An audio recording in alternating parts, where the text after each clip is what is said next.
2 years ago, we drove our old 1992 Chrysler LeBaron across America on Route 66. And ever since we got home, I've wanted to give it another shot. So last year we bought another LeBaron for only a couple $100s that I thought would be the one that would take us back. But things didn't exactly go as planned.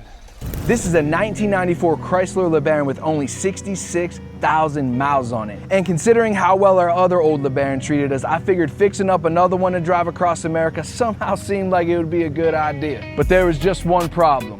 We couldn't even drive this thing home, man. So we had to haul it the whole way home on a U-Haul trailer. Hopefully this dolly, tow dolly, whatever, don't go flying on. You could probably hear it in the back. Man stuff.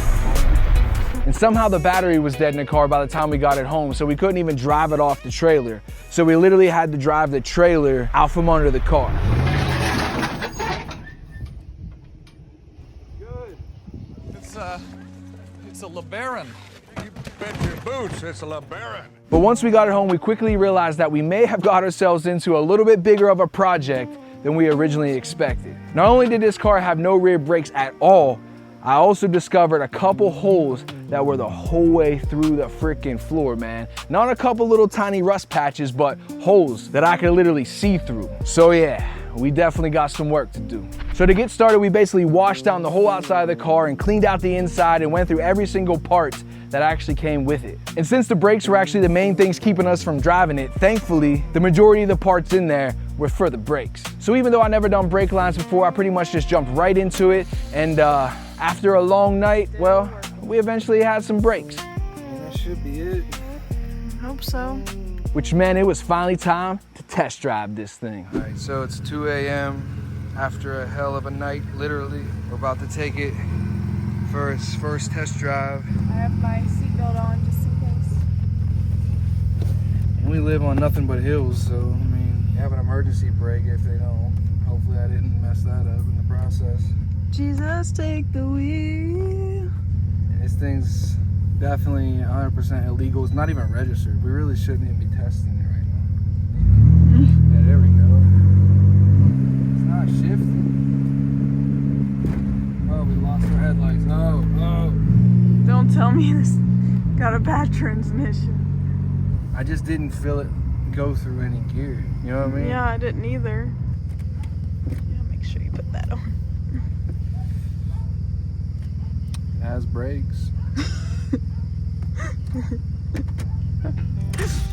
And I realized the car was in something called limp mode. And that sent us down a multiple month rabbit hole. We chased battery connections, ABS wires, electrical problems, ground straps. We ordered parts, we ordered the wrong parts. And at one point the internet even had me convinced to rip apart some old DVD players looking for resistors. But yeah, none of that worked, man. Not at all. So eventually we found a junkyard about an hour and a half away that had another 94 LeBaron. Same engine, same transmission, and hopefully the parts we needed.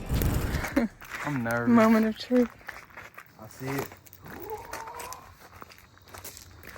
Not looking too bad. I mean, this is actually looking good. This just put me in a better mood. This makes me very happy. Oh my goodness. Door doesn't work, guys. What is that? At least the hood popped. Here, you can look before me. It looks like everything's there. Really? Yes.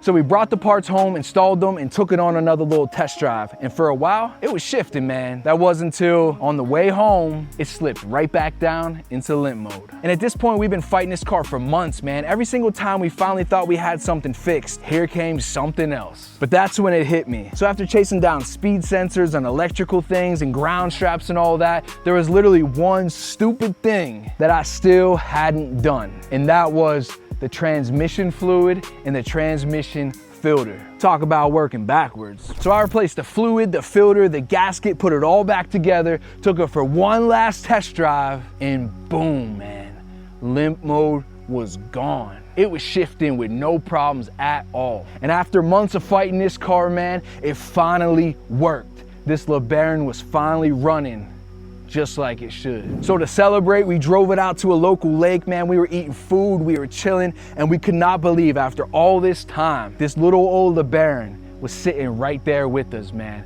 We were out on our first little mini adventure after all that hard work. It finally paid off. Considering we couldn't even drive this thing home when we originally got it, to now we were able to just turn the key and go wherever we wanted to, that was amazing. Now, when we filmed all of this last year, it wasn't supposed to be just one video. It was supposed to be an entire series. We were gonna fix the rust, keep working through everything the car needed, and eventually turn this LeBaron into our next Route 66 car. But that never happened. We bought something we originally couldn't even drive home. We worked on it all summer and eventually got it back on the road, but it still wasn't at a place where I comfortably felt it was ready to drive across America, man. Even though we could drive it around locally and stuff like that, man, there were still a few lingering electrical gremlins that still kept this project a little uncertain.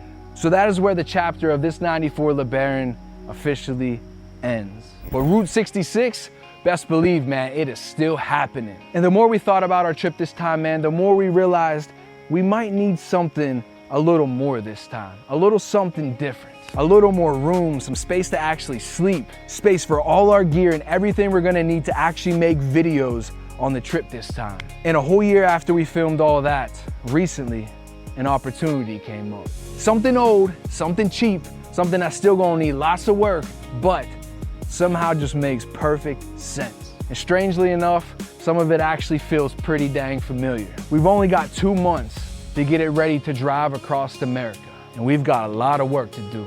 See y'all next week.